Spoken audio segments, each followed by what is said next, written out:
ánimo, exhortación. Estamos terminando la carta de los Corintios. Nos queda la última sección y la vamos a dividir en dos partes. Están conectadas, pero me pareció mejor dividirlas en dos partes. Así que hoy vamos a leer 1 Corintios capítulo 16, versículo 15 al versículo 18.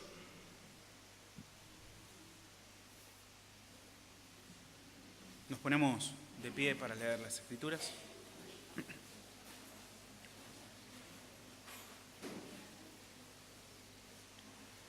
Hermanos, ya sabéis que la familia de Estéfanas es las primicias de Acaya y que ellos se han dedicado al servicio de los santos. Os ruego que os sujetéis a personas como ellos y a todos los que ayudan y trabajan. Me regocijo con la venida de Estéfanas, de Fortunato y de Acaico, pues ellos han suplido vuestra ausencia, porque confortaron mi espíritu y el vuestro. Reconoced, pues, a tales personas. Amén. Hasta ahí, si usted desea tomar asiento. Estamos sobre el final y estamos viendo las salutaciones y las indicaciones finales del apóstol Pablo en esta primera carta del libro de Corintios. Y podríamos llegar a pensar nosotros que como es el final, como son los saludos y algunas recomendaciones de Pablo, puede ser menos importantes que el resto de la carta. Alguien podría decir, bueno, quizás es algo más personal de Pablo y no es tanto algo que Dios quiere decirnos a cada uno de nosotros. Es como cuando llegamos a las Escrituras, estamos leyendo, nos pasó, por ejemplo, en Génesis, estamos leyendo y llegamos a las genealogías. Y fulano engendró a sultano y a mengano, y así engendró, y nosotros decimos, bueno, esto de qué manera nos aplica, ¿no? No es tan importante quizás como el resto del libro. Y yo a veces, hermanos, lucho con esto, ¿no? Lucho conmigo mismo en decirme que toda la palabra es inspirada. O sea, están inspiradas las genealogías como Juan 3:16. Es el Espíritu Santo, el autor de la palabra de Dios. Toda la palabra de Dios es igual de importante. Hay unas Biblias que vienen con las palabras de nuestro Señor Jesucristo en rojo. No sé si alguien las vio o tiene alguna, ¿no? No me gustan mucho esas Biblias. No es para que la tiren ni para que la esconda. Si bueno, ahí viene el pastor, guardamos la Biblia que esta tiene las letras en rojo y al pastor no le gustan las letras. No es en ese sentido. Sino es que a veces le hace pensar o nos hace pensar que esas palabras son más importantes que las otras palabras. Y no es así. Toda la palabra es igual de importante. Toda. Y es así en esta salutación. Pablo está hablando acerca del amor, y si tomamos como referencia el versículo anterior, el versículo 14, como para tomar una referencia, donde dice, todas vuestras cosas sean hechas con amor. Miramos el versículo 14 y nos vamos al versículo 24, que es el final, y dice, mi amor en Cristo Jesús esté con vosotros. Amén. Esta sección de punta a punta habla del amor. Ese es el tema de esta porción. Pero obviamente no de un amor pasional. Se entiende, ¿no? No estamos hablando de un amor de novios, de esposos. No estamos hablando que cuando vengamos a la iglesia y veamos a nuestros hermanos se nos llenen el estómago de mariposas y tener ese tipo de sensaciones. No es de lo que estamos hablando. Estamos hablando de amor fraternal. de hacer todas las cosas con amor. Amor en el trato, en el interés, en la comunión. Dejarnos dominar por el amor. Que el amor sea el que ponga pensamientos en nuestras cabezas. Que el amor sea el que ponga palabras en nuestras bocas. Que el amor sea el que nos mueva a las acciones. Que el amor sea el motor de todo lo que nosotros hagamos para con los demás. Y obviamente este es el mensaje que la iglesia de Corintios necesitaba escuchar, necesitaba oír, porque el amor estaba ausente en sus vidas, estaba ausente en sus ministerios, el amor estaba ausente en la iglesia de Corintios. De hecho, todos los problemas que tenían, desde el capítulo 1 al capítulo 15, todos los problemas que tuvieron o que tenían eran precisamente por falta de amor. Era el reflejo de falta de amor. Esta es la razón de tantas divisiones, de tanta soberbia. ¿Por qué pasaba lo que pasaba en la iglesia de Corintios? ¿Por qué unos tomaban rivalidad contra otros? ¿Por qué se estaban denunciando ante las autoridades civiles? ¿Por qué no estaban cuidando a los hermanos más débiles en la fe, en la iglesia? ¿Por qué estaban permitiendo que hermanos practicaran el pecado dentro de la iglesia? ¿Por qué? Porque no amaban, porque faltaba amor. Por eso el centro del libro, la cúspide del libro, como decir, el libro va en un incremento y cuando llegamos a la cúspide ese es el capítulo 13, donde el apóstol Pablo les va a decir con qué clase de amor deben amar. Un tipo de amor no sentimental, no es una cuestión romántica, es una cuestión de práctica. Lo vimos eso en Corintios, vimos cuando el apóstol define al amor y lo define con verbo, con acciones. El amor es sufrido, el amor no hace, el amor, todas acciones. El amor no es algo que está estático, quieto, el amor es algo que hace. Son acciones, no son pensamientos, no son deseos, son actos. Esa es la forma que Dios nos amó a nosotros y es la forma que debemos amar. Así que dice el apóstol, todas vuestras cosas sean hechas con amor, y cierra con su propio ejemplo, diciendo, mi amor sea con todos vosotros en Cristo Jesús. Pensamos en nosotros. ¿Cómo estamos con el amor? ¿Cómo estamos? No estoy hablando tampoco del amor. Bueno, en casa, con mi señora, estoy orando por una chica. No estoy hablando de cómo está con los males del amor. Sino la pregunta es, ¿cómo está usted amando, si está amando? Porque solemos pensar en los corintios como personas que no tenían amor, pero si somos realmente francos nos damos cuenta que muchos de nosotros tampoco amamos. Y cuando nos damos cuenta de que no amamos, cuando caemos en cuenta de esto, podemos llegar a pensar que debemos orar para que Dios nos dé ese tipo de amor que es más allá de nosotros mismos. Un amor capaz de amar a otras personas que no conocemos, o amar a otras personas que son indiferentes a nuestro amor. Y podemos decir, Señor, necesitamos que hoy tú derrames este tipo de amor en nuestros corazones. Pero la cuestión es que no podemos orar por eso. No podemos orar por algo que ya tenemos, por algo que ya Dios derramó en nuestros corazones. Es una obra que Dios ya hizo. Dios puso ya ese amor en nosotros. En Romanos 5 dice, porque el amor de Dios ha sido derramado en nuestros corazones por el Espíritu Santo que nos fue dado. Ese amor ya fue derramado. Ya vino en las actualizaciones de nuestra nueva vida en Cristo. Ya está. Está en nosotros.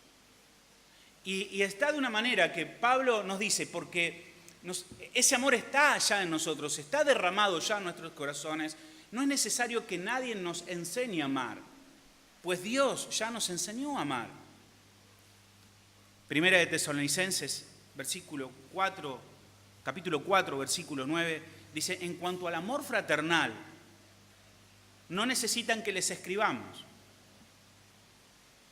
No necesitan que les escribamos acerca del amor fraternal. ¿Por qué no necesitan que recibir exhortación acerca del amor fraternal? Porque dice, porque Dios mismo les ha enseñado a amarse unos a otros. Dios ha derramado ese amor en nuestros corazones. Dios ha enseñado a amarnos. Y por eso el apóstol Pedro, en Primera de Pedro, capítulo 4, versículo 8, dice que debemos amar de una forma profunda, profundamente. Sobre todo, ámense los unos a los otros profundamente. Debemos esforzarnos por amarnos de la forma más profunda posible. Profundamente. Yo, obviamente, cuando pienso en mí también, yo digo, bueno, yo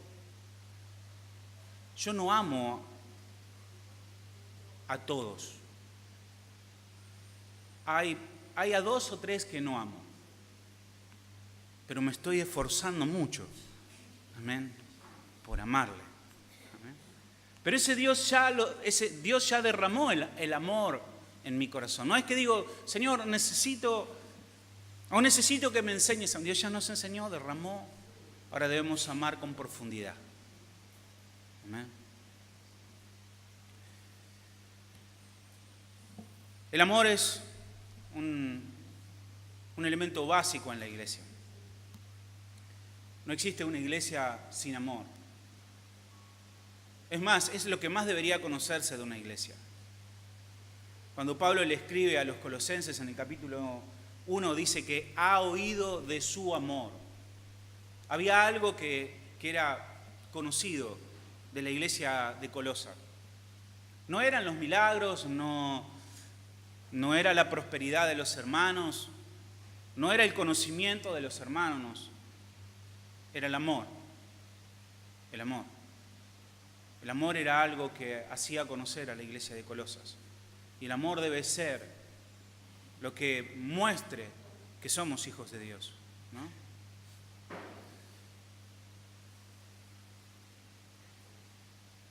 Nuestro texto comienza diciendo: hermanos, ya sabéis que la familia de Estéfanas es las primeras primicias de Acaya. Las primeras primicias son los primeros que se convirtieron, los primeros frutos del Evangelio. Y esta quizás sea una consecuencia de amar. Cuando amamos, evangelizamos. Cuando amamos, no con un amor egoísta, vemos más allá de nuestras propias necesidades. Cuando amamos, vemos que otras personas necesitan de Cristo. Predicamos, evangelizamos, nos preocupamos por las personas que están a nuestro alrededor. Y dice acerca de Estéfanas, no dice que solamente él fue la primicia, sino toda su familia. Y cuando habla de toda su familia, no está hablando de él y de su esposa, está hablando de él, de su esposa, de sus hijos, de los sirvientes, de los esclavos, toda la casa, todos. Todos fueron las primicias de este evangelismo. El amor, hermanos, no es solamente amar a las personas que vienen a la iglesia. O mejor dicho, amor no solamente es amar a las personas con las cuales me reúno en la iglesia. Yo amo a Juan, amo a Pedro, amo porque estamos juntos, vengo a la iglesia y es mi pequeña iglesia. La iglesia grande y la iglesia chica, diría yo, ¿no? Esa iglesia chica. No, ni siquiera el amor debe limitarse a amar a nuestra iglesia. El amor debe desbordar debe amar a aquellos que están fuera de este lugar. Debe movernos al evangelismo. Amar es amar también a los que se pierden. Si realmente queremos amar como Dios ama, si realmente queremos amar como el apóstol Pablo amó, si queremos amar como la iglesia primitiva amó, entonces debemos amar profundamente a aquellos que se pierdan. Profundamente. Porque las personas necesitan desesperadamente escuchar el Evangelio. Y es eso lo que hizo el apóstol Pablo, es eso lo que hizo la iglesia primitiva, abriendo iglesias en distintos lugares, predicando el Evangelio, llegando a una ciudad, predicando y viendo cómo una familia, como la familia de Estéfanas, se convertía, venía al Señor, las primicias de ese lugar. ¿Por qué todo esto? Bueno, porque así es como funciona el amor. Primera de Tesalonicenses, el capítulo 1, el versículo 2, dice: damos siempre gracias a Dios por todos vosotros, haciendo memoria de vosotros en nuestras oraciones, acordándonos sin cesar delante de Dios y Padre nuestro de la obra de vuestra fe, del trabajo de vuestro amor. Qué preciosa frase esta. Del trabajo de vuestro amor. El amor debe estar involucrado en todo lo que hacemos. En todo lo que hacemos. Y Pablo sigue diciendo,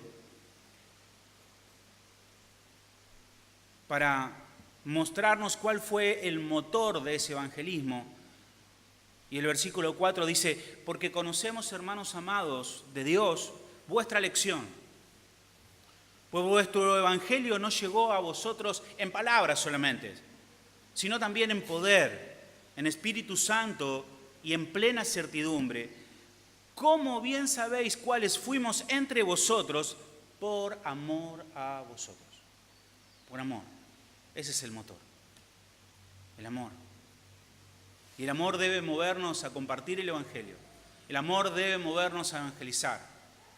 El amor debe sacarnos de nuestras propias necesidades, problemas y dificultades y ver que hay personas que se pierden. El evangelismo, hermano, no es una cuestión apática, no es solo una actividad.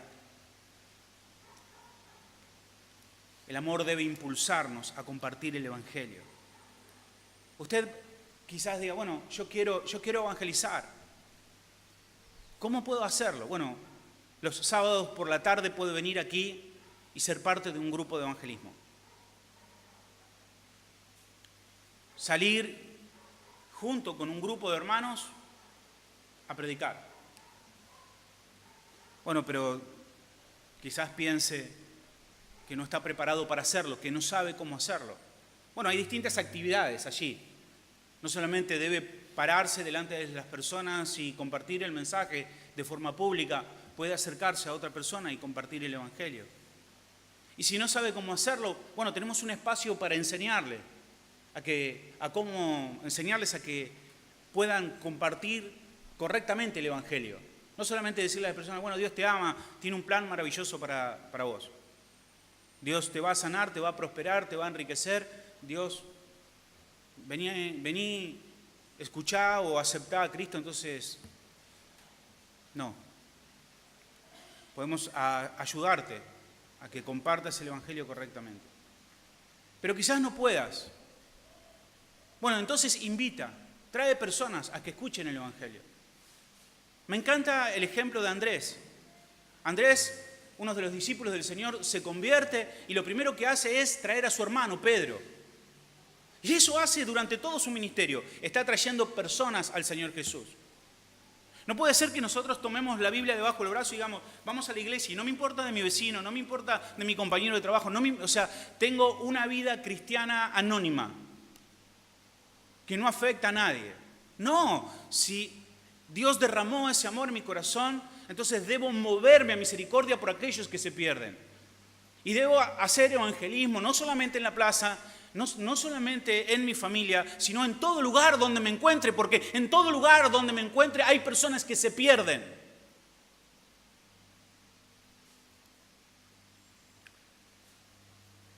El evangelismo es el grito de John Knox. Eso es evangelismo. John Knox, en un momento, fue conocido su exclamación como un solo grito diciendo: Dios, dame Escocia o me muero. Eso es evangelismo. Evangelismo es el llanto por la noche de padres que saben que sus hijos se pierden. Eso es evangelismo. Ese es el motor del evangelismo, el amor. Y no creo que tengamos que pedir este tipo de amor a Dios. Dios lo derramó en nuestros corazones. Debemos pedirle a Dios que nos ayude a que ese amor fluya de nosotros.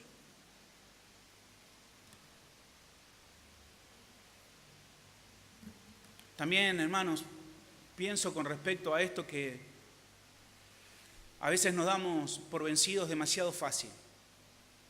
Pensamos en evangelizar y quizás en el colegio, quizás en nuestro trabajo, donde nos encontremos, y empezamos a hablar tímidamente del Señor, diciendo, sabes, voy a la iglesia.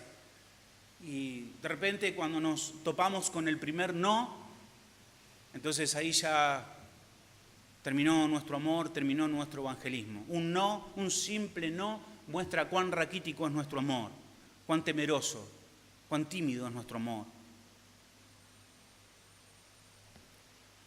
Cuenta una historia que hace muchos años, en un tiempo de cosecha, en un lugar distinto a este, habían personas cosechando, familias cosechando. Y precisamente había una mujer que tenía a su hijo recién nacido con ella, y para poder trabajar lo dejó en una pequeña cesta a la vista, pero lo dejó allí y fue a trabajar. Pero la cuestión era que muy cerca de ese lugar había hecho nido un águila.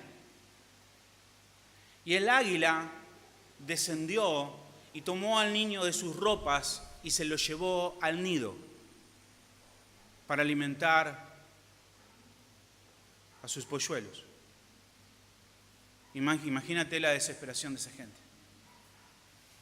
Todos querían subir al risco. Los hombres más fuertes intentaron subir y no pudieron. Todo era una gran desesperación y todos intentaban subir de una u otra manera, pero no había forma y el tiempo pasaba. Uno y otro trataban de buscar de todas maneras, y mientras que todos estaban intentando y viendo cómo podían llegar hasta el risco, la mujer, la madre, comenzó a subir, agarrándose como pudo. Subió y llegó hasta el nido. Y allí, de alguna manera, con el ave, tratando de guardar aún la presa que tenía, ella lo tomó, peleó y bajó también de la forma también peligrosa con el niño en abajo, pero bajó y lo trajo a tierra. Y todos allí celebraron cuán valiente había sido. El niño estaba salvo. ¿Qué nos demuestra esto? Que el amor siempre encuentra la manera. Cuando somos impulsados por el amor siempre encuentra la forma de hacer. No se rinde, no se calla.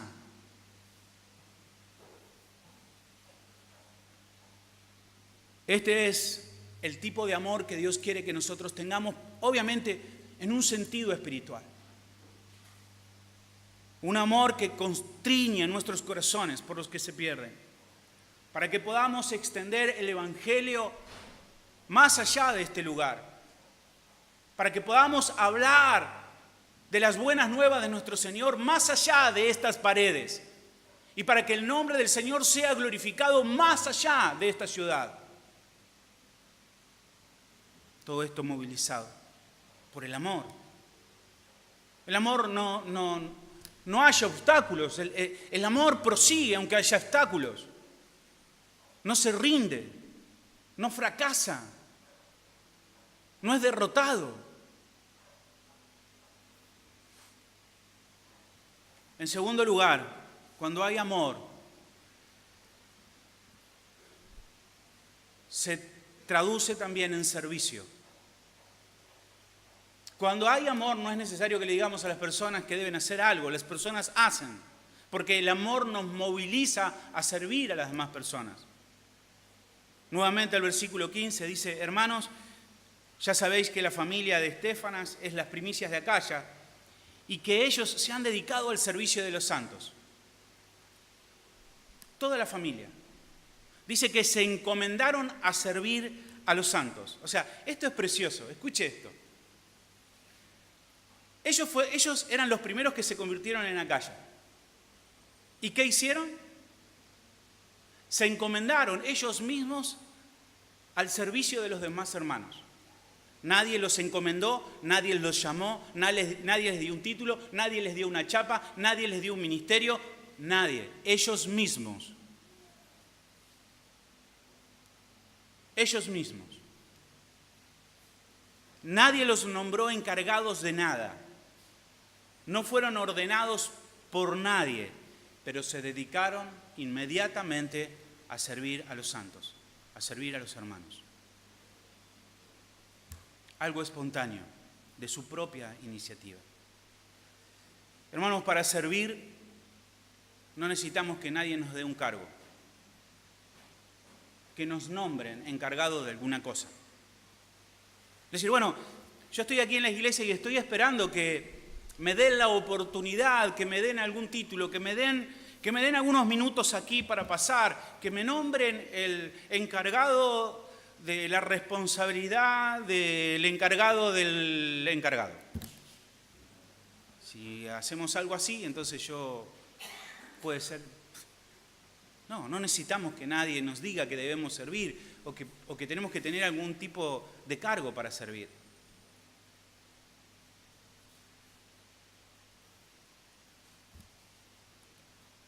El servir a los hermanos es algo que nace en nuestros corazones. Hermanos, debemos servir, obviamente. Hay muchos ministerios en la iglesia, o sea, muchas áreas donde podamos servir. No hay ningún ministerio de mirar. Los santos mirones. No. Todos son ministerios para hacer cosas. Todos podemos involucrarnos y hacer cosas. Y trabajar, hermanos, no es hacer algo. Decir, bueno, yo estoy haciendo algo que me gusta. Eso no es trabajar. Eso no es servicio. Bueno, pero yo voy a hacer lo que me gusta y hago lo que me gusta y ya. Bueno, y sabes, yo me he encontrado esto en las iglesias. Con hermanos que estaban con nosotros y mientras que se les permite hacer lo que quieren hacer, están con nosotros. Pero cuando no se les permite hacer lo que quieren hacer, ya no están con nosotros. O sea, yo voy a ir a un lugar si me permiten hacer lo que yo quiero hacer. Pero si no hay posibilidades para hacer lo que yo quiero hacer, entonces me voy a buscar otro lugar donde me permitan hacer lo que yo quiero hacer. Eso no es servicio. Eso no es servir a los santos. Eso es servirme a mí mismo.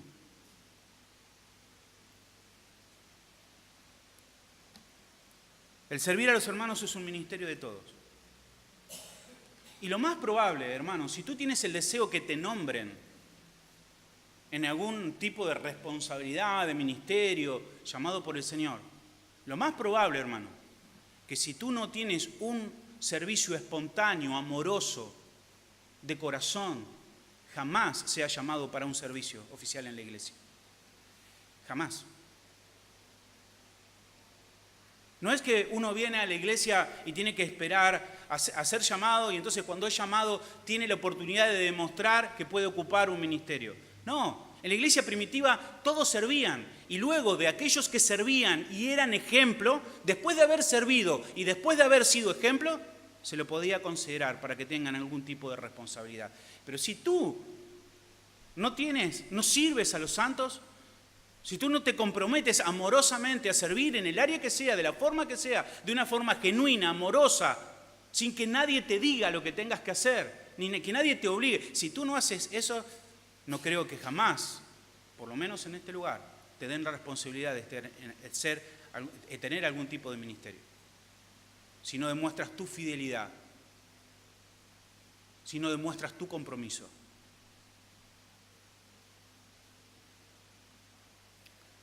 Otro punto, hermanos, el amor trae humildad y sumisión. Versículo 16. Os ruego que os sujetéis a personas como estos. ¿Como quién? Como los de las familias de Estéfanas. Y a todos a los que ayudan y trabajan. ¿A quién debemos sujetarnos? A las personas que son ejemplo. No es que debemos sujetarnos a las personas que tienen algún tipo de título, o sea, deberían tener algún tipo de responsabilidad porque han demostrado servir a los santos con amor, compasión, desinterés. Pero cuando encontramos en la iglesia una persona como estos, que son ejemplo, que muestran interés, que muestran amor, que muestran servicio, bueno, entonces dice que deberíamos sujetarnos a personas como estas. La iglesia debe someterse a personas como esta, como a la familia de Estéfanas. Debemos encolumnarnos detrás de personas como estas. La Biblia nos habla mucho acerca de la sumisión. En Efesios 5:21 dice: someteos unos a otros en el temor de Dios. Las casadas estén sujetas a sus maridos, como al Señor. Primera de Timoteo 3:4 dice que los niños deben estar sujetos a los padres. Primera de Pedro 2:13 dice que los creyentes deben someterse a toda institución humana. Hebreos 13:17 dice que debemos sujetarnos a nuestros pastores.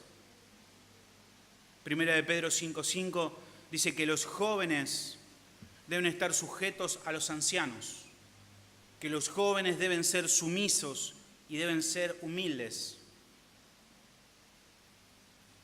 Un punto aquí.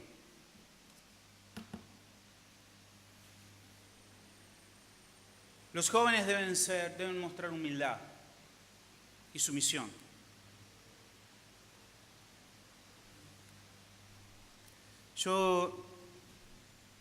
A mí no me gusta cuando los jóvenes tutean a los adultos. Es una falta de respeto. Deben demostrar humildad. Los jóvenes deben demostrar humildad y deben demostrar sujeción. No, no, hermanos, o sea, la palabra de Dios manda a los jóvenes a ser sumisos y a ser humildes para con los mayores. Esta cuestión de la modernidad, que creemos que porque nos dicen che, para mí es una falta de respeto. Es una falta de respeto. Debemos ser sumisos. Y no solamente los jóvenes, estaba hablando aquí de las personas mayores, sino con los que son pastores, los ancianos. No está bien tratar como a mi cuate al pastor. No está bien. Debemos sujetarnos, debemos mostrar respeto, debemos mostrar humildad.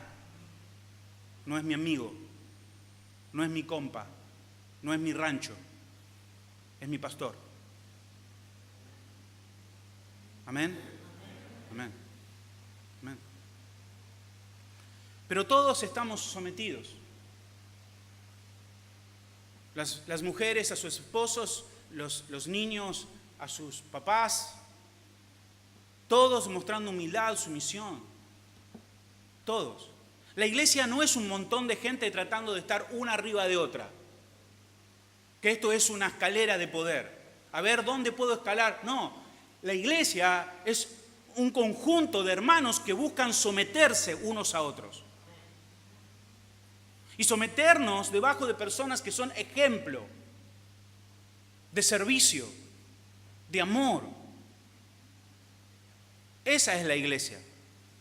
No es una bolsa de gato que intenta a uno pisarle el cuello a la cabeza para ver dónde se... No, no. Es más, el Señor nos dijo que aquel que quiera ser primero debe ser ¿qué? Servidor de todos.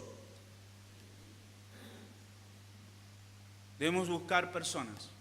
La iglesia debe, cuando yo llego a la iglesia, debo pensar y debo buscar una persona que sea ejemplo, que sea como Estéfana, que sea como su familia, para poder encolumnarme detrás de ella, para poder crecer, para poder servir. No necesitamos ni queremos personas que vengan de otros lugares a tratar de ocupar lugares de privilegio para poder ser notorios. No necesitamos ese tipo de personas. Necesitamos personas que busquen someterse, buscar, acompañar, columnarse, servir.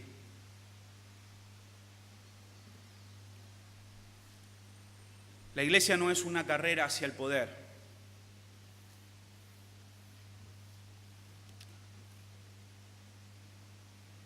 Sí, mira, para que no se desmotiven aquellos que desean servir al Señor, porque la Escritura dice que aquellos que desean obispado, buena obra desean. Pero la forma es, hermano, que cuando tú te conviertes y llegas a un lugar, lo primero que debe haber en tu corazón es amor y servicio y ejemplo. Un servicio y un trabajo para con los hermanos que sea espontáneo. Inmediatamente y al tiempo tú te vas a convertir en un ejemplo para otras personas. Entonces, otras personas se encolumnarán detrás de ti siguiendo tu ejemplo. Siguiendo tu ejemplo. Esa es la forma. Y si en la iglesia tenemos personas que son ejemplo de servicio, debemos cuidarlas. Debemos cuidarlas. Porque son las personas que Dios nos ha provisto para que nosotros podamos encolumnarnos detrás de ellas.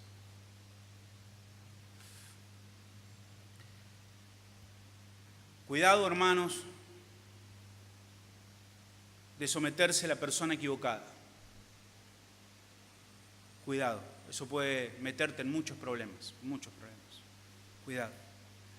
Si hay amor en la iglesia, no vamos a servir buscando el protagonismo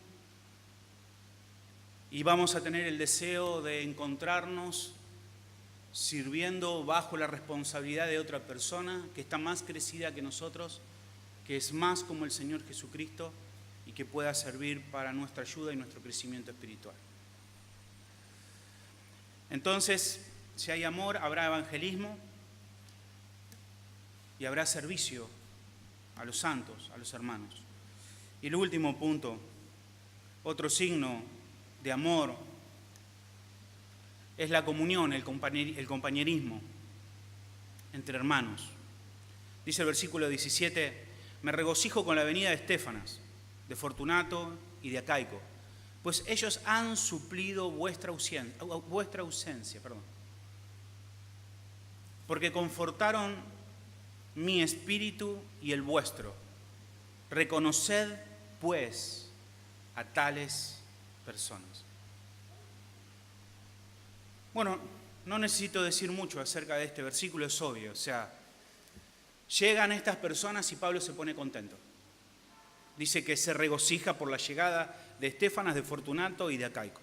O sea, estas personas deben haber sido una bendición. O sea, llegaron y el apóstol Pablo se puso contento, porque dice que lo acompañan, que lo ayudan.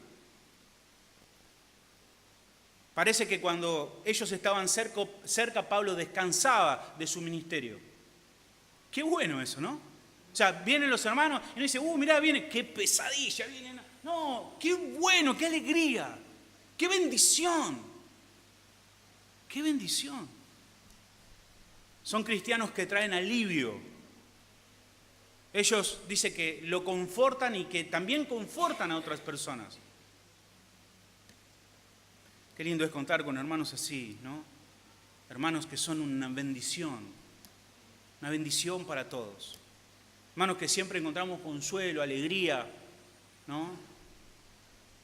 De ese tipo de cristianos que traen soluciones, que a unos le da gusto sentarse, escucharlos, hablar, porque no están preocupados en sí mismos, están preocupados más allá de sí mismos, tratando de ayudar, de remediar, de colaborar. Es hermoso, hermanos. Y gracias a Dios en esta iglesia hay muchos hermanos así, que uno se alegra, que uno es reconfortado cuando los ve. Es una de las razones, por lo menos, por la que yo vengo a la iglesia, no solamente porque tengo que predicar. Los jueves o cualquier otro día. Quiero venir a la iglesia porque quiero encontrarme con los hermanos. Y cuando uno se encuentra con los hermanos, uno se reconforta, ¿no? Se alegra, se anima. Cristianos que traen alivio. Me imagino que cuando estas personas llegaron a Pablo estaba saturado de un montón de problemas y la palabra que utiliza aquí de confortaron es la misma palabra que utiliza nuestro Señor Jesucristo cuando dice: venid a mí todos los que están cansados y yo os haré descansar. Esa palabra descansar es la misma que confortaron, descanso. Ellos vinieron y trajeron descanso al apóstol Pablo. Ellos pusieron a Pablo a descansar. O sea, solamente con venir. O sea, no habían hecho nada, absolutamente nada todavía, pero solo con saber que venían, solo con su presencia, esa presencia le trajo consuelo, ánimo al apóstol Pablo, le hizo las cosas más fáciles al apóstol Pablo. El apóstol Pablo era un hombre preocupado por los problemas de Corintio, angustiados, con problemas, muchos problemas en la iglesia de Corintios, mucha ansiedad del apóstol Pablo en tratar de que esas cosas pudieran ser superadas por los corintios. Y vienen personas, vienen a verlo y es un alivio porque son personas que él sabe que vendrán con buenas noticias, con soluciones, con ayuda para él. Y hermanos, tenemos que alentarnos los unos a los otros, animarnos. Es hermoso sentarnos y poder orar unos por los otros, escuchar las cargas que tienen unos y otros y orar y animarnos y darnos aliento. Proverbios 25:13 dice: como frío de nieve en tiempo de la siega, así es el mensajero fiel a los que lo envían, pues al alma de su Señor da refrigerio. O sea, es como un refresco que llega, ¿no? O sea, como que ese fresco como que te despierta, te despabila. No sé si alguna vez salió de su casa en una madrugada de invierno, de mucho frío, de escarcha. Puede que ocurra algo, pero dormir no se va a dormir, ¿no? Porque, o sea, el frío que hace, como que el frío nos despierta. Yo tuve la oportunidad, les conté una oportunidad de que fui a la Antártida. Podía pasar cualquier cosa afuera, menos dormirte, pues el frío te tiene con los ojos, o sea, es como un refrigerio que llega. Y termina diciendo el mismo Proverbio 25,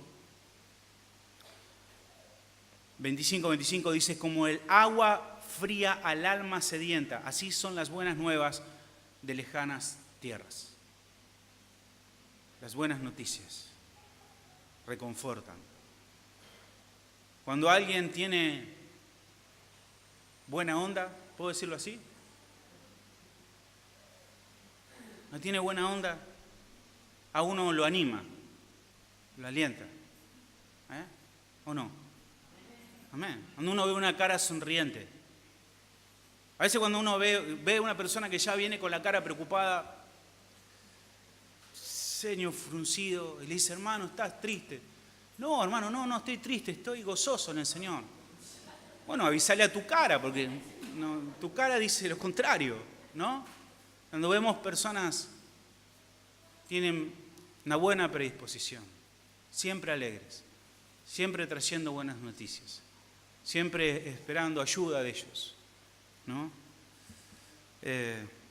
Donde hay amor, las relaciones son preciosas. Y bueno, tiene que haber, hermano, este tipo de compañerismo en nosotros, debe haber este tipo de compañerismo. Deberíamos venir a Sion y sentirnos reconfortados, decir, ¡wow, qué bendición! Llegué a la iglesia. Llegué a la iglesia y la voy a ver a la hermana, y la voy a ver a la hermana, y entrar y decir, ¡ay, hermano! ¡Qué lindo! Decía Aarón cuando empezó el jueves su sermón. Dice, a mí me encanta venir a la iglesia. Dice, pues estoy toda la semana con personas allí donde estoy. Pero vengo a la iglesia y veo, y eso debe ocurrir en todos nosotros. Qué lindo venir a Sion. Qué lindo es venir a mis hermanos. Y cuando vengo, bueno, ya me siento mejor, me siento animado, me siento reconfortado. Amén. Debería ser así. Debería ser como tomar una Coca-Cola fría con 30 grados de calor, o 37, no sé. Así, wow. Es como el oasis en el desierto. Venía arrastrando, pero llegué y mis hermanos me animan, mis hermanos me reconfortan, ¿no? A veces, bueno, y esto es una exhortación, claro que sí, ¿no? A todos nosotros. No se quede ahí. A veces hay hermanos de Twix nada más, ¿no? Ahora, hermano, Twix y ya. Péguele un abrazo, hermano, péguele. Anímelo, ¿no? Dele una fuerte palmada. En las vacaciones no haga eso porque la gente viene con la espalda a veces quemada, ¿no? Pero yo suelo ahí dar palmadas y más de uno me dijo, no, pero... O apretar la mano. El hermano Anselmo se había quebrado y lo vieron, el hermano Anselmo andaba con el yeso, ¿no? Y un hermano dijo, ¿cómo andás, hermano? Le apretó la mano. Recién se había sacado el yeso. Pero debemos ser afectuosos. Debemos animar a los hermanos. Debe ser un gozo encontrarnos, animarnos, refrescarnos, ¿no? Qué maravilloso esto. Cuando hay amor, esas cosas pasan, ¿no? Esas cosas pasan. Va más allá del formalismo. Termino hablando del compañerismo en la vida del apóstol Pablo. Y Pablo en 2 Corintios, el capítulo 7, en el versículo 6, dice, pero Dios que consuela a los humildes nos consoló con la venida de Tito. Y no solo con su venida, sino también con la consolación con que él había sido consolado en cuanto a vosotros. Qué precioso esto. Tito literalmente era un mensajero de Dios, era una bocanada de aire fresco para el apóstol Pablo. Hermoso, hermoso. Y en el verso 13 dice, por esto hemos sido consolados, en vuestra consolación. Pero mucho más nos gozamos por el gozo de Tito, que haya sido confortado su espíritu por todos vosotros. Qué lindo, ¿no? Como Pablo destaca el compañerismo, el gozo de encontrarse con hermanos. Y termina Pablo en 2 Timoteo, el capítulo 4, en el versículo 9, ya sobre el final de su vida, está pronto a morir, está en la cárcel, la sombra del hacha ya está sobre su cabeza. El apóstol Pablo había entregado todo lo había tenido por basura, su vida la había entregado a favor de la vida de otras personas. Y en un momento así, en la cárcel, con un montón de dificultades, él desea una sola cosa. Desea ver a su compañero, a su amado compañero, Timoteo. Y le dice en 2 Timoteo 4:9, procura venir pronto a verme, Timoteo. Procura venir a verme. Y sigue diciendo, porque Demas me ha desamparado, amando a este mundo, y se ha ido a Tesalónica. Triste, ¿no? Demas. Pablo dice, yo tenía un compañero, tenía un amigo, tenía alguien que compartíamos, que estamos juntos, pero este traicionó el Evangelio y se fue. Ahora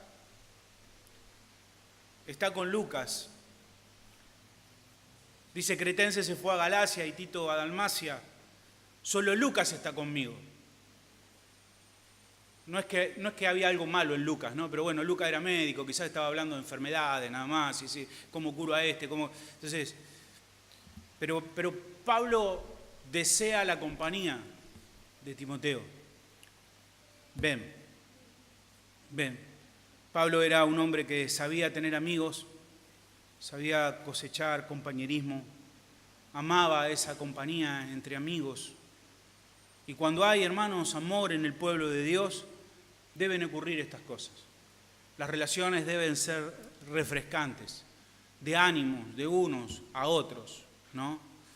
Y es lo que debe ser, y yo espero que también eso sea cierto en la iglesia de Sion, ¿no? Es mi deseo y es mi oración. Oremos por eso. Padre, te damos gracias por este tiempo, gracias por esta oportunidad que tenemos, Señor, de escuchar